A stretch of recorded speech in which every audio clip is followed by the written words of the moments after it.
화재 총기로 아들을 살해한 60대 남성 조모 씨는 가정불화 때문에 범행했다면서도 자세한 진술은 거부해왔습니다. 입을 굳게 닫은 조 씨가 프로파일러가 투입된 조사 과정에선 구체적인 범행 동기를 진술한 것으로 알려졌습니다. 생활비를 지원해주던 아들이 사업이 잘 되고 있음에도 지원을 끊은 데 불만을 가져 범행을 저질렀던 겁니다. 총기 제작에 사용한 쇠파이프를 구매한 시기 역시 생활비가 끊겼다고 주장하는 지난해였던 것으로 전해집니다. 경찰은 이 같은 범행 과정 전반을 확인하기 위해 어제 조 씨의 주거지를 압수수색했습니다. 유가족이 조 씨가 아들뿐만 아니라 며느리와 손자 등 현장에 있었던 모든 사람을 살해하려 했다고 주장하며 신상을 공개해야 한다는 여론도 들끓고 있습니다. 다만 유가족 측은 어린 자녀의 2차 피해가 우려된다며 신상 공개에 대해선 반대의 뜻을 분명히 밝혔습니다. 그 부분 유족의 입장들을 충분하게 중요하게 고려해서 판단할 예정입니다. 유가족 측의 강한 반대로 신상 공개는 어려울 것으로 보이는 가운데 경찰은 범행 동기 등에 대한 추가 조사를 이어갈 예정입니다. 30대 아들에게 직접 만든 총을 발사해서 친아들을 무참히 살해한 60대 아버지의 이야기입니다. 어제 구속이 결정이 됐죠. 그 이후에 유족들의 증언이 나왔는데요. 굉장히 충격적입니다. 일단 당초 경찰은 60대 남성이 3발의 총을 쐈고 그 가운데 2발이 아들에게 명중을 했기 때문에 아들을 노린 범행이다라고 했었는데 네. 유족 측에 따르면 이 60대 남성은요. 아들을 쏘고요. 그 자리에 있던 며느리와 손주들을 모두 살해하려 했다라고 했습니다. 세상에. 이 내용을 잘 보면요. 일단 60대 남성이 생일 잔치를 했다고 했잖아요. 네. 케이크를 먹던 중에 편의점에 잠시 다녀오겠다라면서 나갔다고 합니다. 그리고는 다시 돌아왔는데 총기가 들어있는 가방을 들고 올라왔다는 거예요. 그리고는 아들을 향해 총을 2발 발사를 했고 그 자리에 그 가족의 지인이 한 명 있었다고 했잖아요. 네. 그 지인에게도 2차례 방아쇠를 당겼대요. 그 지인도 2차례 쏘려고 했던 거예요. 세상에. 하지만 이게 불발이었다고 합니다. 그러니까 이 지인도 살해하려고 했던 겁니다. 네. 그리고 그 이후에 60대 남성은 아이들을 피신시키고 숨어있던 며느리가 잠시 본인의 남편, 그러니까 피의자의 아들, 피해자를 구조하기 위해서 잠깐 방 밖으로 나오니까 총기를 재정비하더니 어머나. 소리를 지르면서 며느리를 추격했다는 겁니다. 세상에. 며느리도 쏘려고 했다는 걸로 추정이 되죠. 며느리가 다시 아이들이 숨어있는 방문을 잠그니까 수차례 문을 열라고 화를 내고 소리를 지르면서 위협을 했다고 합니다. 나와라 라고 위협하기도 했대요. 네. 그러니까 계속해서 문을 열고 나와라 하면서 며느리와 손주들까지도 위협을 했다는 건데요. 세상에. 하지만 결국 문은 열리지 않았습니다. 아들만 지금 얘기를 들어보면 충격적이에요. 지금 사망한 이 몹쓸 인간의 아들, 30대 아들입니다. 그 아들만 노린 게 아니라 옆에 있던 그 아들의 아내, 그리고 그 아들의 2 아들들까지 함께 지금 살해하려고 마음을 먹었다는 그 실행에 옮기려 했다는 그 정황이 지금 유족의 증언으로 드러난 거예요. 지금 하재근 평론가님 세상에. 너무나 충격적인데 자신의 아들을 그렇게 했다는 것도 믿을 수가 없는데 옆에 같이 있던 그 손주는 내 핏줄이잖아요. 손주까지도 지금 어떻게 해치려고 했다는 게 너무나 놀라운데 거기다가 이 60대 남성이 나중에 범행 이유에 대해서 얘기할 때 가정불화를 언급했었거든요. 네. 그러니까 또 이제 사람들이 그럼 이 집안 내 무슨 문제가 있었나? 뭐 이렇게 가까이 가정 구성원들끼리 뭐 대립했나? 이런 상상을 했었는데 범행에 사용된 탄알이 지금 현장에 발견된 그렇습니다. 거예요, 지금. 네. 그런 상상을 했었는데 그 피해자 유족 측에서 거기에 대해서 해명을 했습니다. 이 사건은 60대 남성이 주도면밀한 계획으로 가족들의 보는 앞에서 아들을 무참히 살해한 사건일 뿐이고 네. 거기에 대해서 무슨 참작할 만한 특별한 범행 동기가 없었다. 그러니까 가정부라고 뭐고 그런 거 없었다라고 이야기하고 있고 특히 사태 초기에 소문이 퍼진 게 있거든요. 이 집안에 이혼에 의한 가정불화가 있었다라는 소문이 퍼졌었는데 일부 매체에서 보도됐었고 그거는 완전히 근거 없는 주장이라고 그렇게 이 피해자 유족이 해명했습니다. 유족 측이 지금 정신적 충격과 불안도 이만저만이 아닌데 지금 언론들의 보도 내용 중에는 도저히 가만히 있을 수 없는 묵과할 수 없는 내용들이 계속해서 나오고 있어서 기정사실처럼 비칠까 봐 지금 용기를 해서 입장을 낸 거예요. 그 말인 즉슨 조금 전에 말씀드렸지만 가정불화라고 그 몹쓸 인간 60대 그 아버지란 인간은 경찰 조사에서 1차적으로 진술을 했지만 손정혜 변호사님 지금 유족 측 입장은 가정불화 자체가 없었다는 거 지금 얘기를 하는 거잖아요. 그렇습니다. 유가족 입장에서는 이혼 때문에 불화가 생길 수 없었다는 주장인데요. 이혼은 25년 전에 했다고 합니다. 그 이혼 사유도 그 남편, 아버지의 잘못으로 이혼을 했다라고 알려지고 있는데 이 전 부인이 아들이 결혼할 때까지 이혼 사실을 알리지 않았다는 거예요. 그러니까 17년이 지나서 8년 후에나 아들에게 이 사실을 알렸고 실제로 아들이 결혼할 때까지 그 사실혼 관계 같이 살면서 동거를 했다라는 겁니다. 그리고 이혼 사실을 알릴 때에도 아들에게 이 아빠가 알게 됐을 때 받게 될 심적 고통을 배려하자 아버지에게는 이혼 사실을 안다는 걸 내색하지 말라 당부를 했기 때문에 이혼 사실을 안다는 내색을 전혀 하지 않고 살았다는 것이고요. 사건 발생 당일에도 그냥 아버지 생일 잔치를 위해서 가족들이 모였는데 그날도 아버지에게 어머니는 회사 일로 함께하지 못한다 이런 또 설명을 했다라는 측면에 있어서는 이 이혼 때문에 불화가 생겼다는 것은 말이 안 된다는 게 가족들의 주장이고요.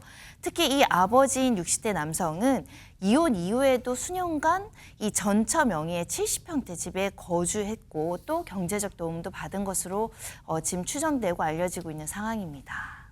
지금 여러분들 보실 때는 이런 천인공노할 악마 같은 짓을 저지른 저 60대 범인 피의자의 진술 쪽에 더 무게를 실어야 될까요? 아니면 정말로 이 청천벽력 같은 충격적인 상황을 맞이한 유족 측의 입장의 진술에 더 무게를 실어야 할까요? 지금 여러분 판단해 보시면 될 것 같아요. 그런데 앞서 유족 측 설명대로라면 최진영 변호사님, 이 60대 남성은 25년 전에 당시 아내, 지금 이제 전처가 되겠습니다만 당시의 아내와 이혼을 하게 된데 그 이혼 배경이 이유가 본인의 잘못이 있었다는 거예요. 근데 그 잘못이 엄청나게 충격적인 내용이라면서요. 뭡니까 그게? 저도 보고 와 이런 사람이 있을 수 있나 하는 충격을 받았는데요. 이혼 사유가 알고 봤더니만 이 피의자가 성폭행을 해서 피해 여성을 상해까지 입혔다. 그런 내용인데 사실 지금 생각하면 사실 말도 안 되는 형이거든요. 지금 그림에서 보듯이 1996년 6월에 성폭행으로 인해서 여성을 다치게 했다는 것은 사실은 뭐 강간치상 이런 혐의인 것 같은데 징역 2년 6개월에 집행유예 4년을 선고했습니다. 네. 근데 아시다시피 2013년에야 성범죄가 증거죄가 폐지가 됐습니다. 실제로 지금 현재 저 정도라고 한다고 하면 실형 한 4, 5년은 나왔을 가능성이 높은데요. 그 말씀은 뭐냐? 가족들이 저 여성 피해 여성에 대해서 합의금을 지급을 했을 가능성이 저는 상당히 높다라고 추측을 합니다. 그런 상황 속에서 이제는 당신하고 살지 못한다라고 하면서 이혼을 했을 가능성이 강하게 지금 추단되는 상황 아니겠습니까? 네.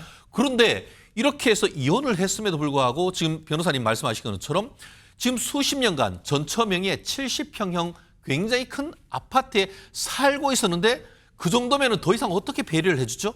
그런 상황 속에서 지금 이 피의자의 변명이란 것이 정말 믿을 수 있는지에 대해서는 상당히 의문이고 그래서 경찰이 그 동기 명확하게 밝혀야 될 필요성이 있다고 봅니다. 물론 유족 측이 밝힌 그 25년 전에 이 60대 남성이 당시 아내, 그러니까 지금 전처입니다. 그 전처와 이혼하게 된 이유는 이 60대 남성 본인 잘못이라는 표현을 썼지만 그게 그 이 60대 남성이 저지른 성범죄라고 단정하기에는 아직은 이릅니다만 정황상 그럴 가능성이 크다는 쪽은 물론 합리적으로 추론이 가능한 부분이에요. 단정하지는 못하더라도요. 그런데 보세요. 지금 이런 상황이 60대 남성, 이 몹쓸 남성이 가족 모두 당시 아들 내외 부부와 손주 그리고 그 당시에 있던 지인까지 그 가족의 지인까지 다 살해하려 마음먹었다면 이건 어떻게 설명이 될까요? 그 이유가 뭐였을까요? 전문가에게 들어보시고 이거 보도록 하겠습니다.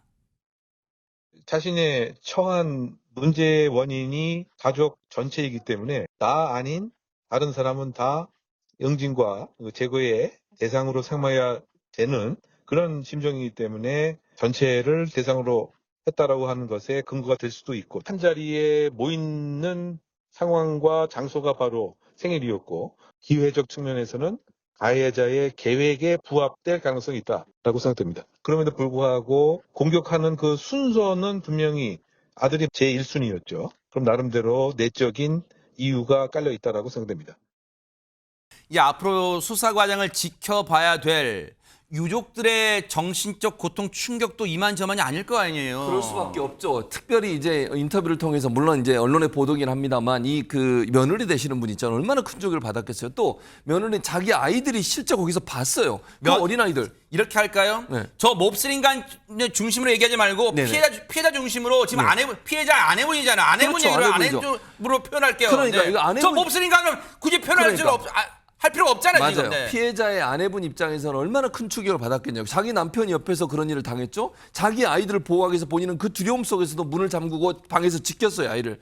얼마나 큰 이 불안감과 아픔이 있었겠습니까? 지금 저 인간이에요, 저 인간 그러니까요. 지금. 그래서 실제로 유족 측에 따르면 피해자의 아내 되시는 분은 남편에 대해서 이렇게 표현합니다. 네. 아이들을 진심으로 아끼는 아빠이자 훌륭한 남편이었다고 얘기를 하고 있고요.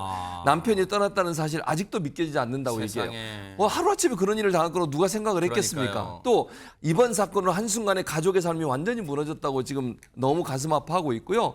어린 자녀들이 범행을 목격하는 등 피해자의 신상 공개 이거 반대한다. 이유는 이게 만약 신상이 공개되면 그 가족들을 다 또 네티즌이나 이런 분들이 또 추정할 거 아니에요. 이해가 돼요, 네. 학교 심지어 지금 맞아요. 뭐 여러 가지 학교든지 아니면 사는 지역 이런 부분들이 어느 정도 노출이 돼 있는 상황이라 이게 만약에 누군지가 이 사람이 특정이 돼 버리면 그 사람 전처가 누구지? 예를 들면 아직 가족은 누구지? 이런 게 다 밝혀지게 돼요.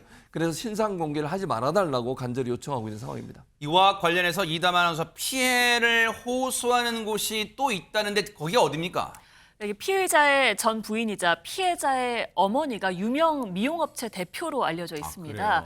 그러면서 이 업체가 어디다라는 게 좀 거론이 되고 있어요. 그러다 보니까 이 업체 측에서 좀 피해를 호소하고 있습니다. 그 업체 측에서 공지문을 하나 올렸는데요. 피의자는 이제 당사의 주주나 임직원이 아니다. 그럼에도 최근 사고와 관련된 문의나 보도 때문에 회사 내부의 업무 처리하기도 힘들고 직원들 일상에도 혼선과 차질이 발생하고 있다라고 합니다. 그러면서 추측성 보도나 의혹 확대를 자제해달라고 부탁을 했습니다. 지금 어머니와 함께 또 숨진 아들도 미용 또 업체 대표로 협업을 하고 있었기 때문에 어느 정도 신상이 좀 공개된 것도 있는데요. 3차 피해가 없기 위해서 좀 노력을 해야 될 것 같습니다. 그러니까 지금은 여러분들이 차분하게 경찰 수사 결과를 지켜봐 주는 게 이 사건의 실체적 진실을 밝히는 데 도움되는 거예요. 억측하지 말아 주시길 정말 진심으로 당부드리겠습니다.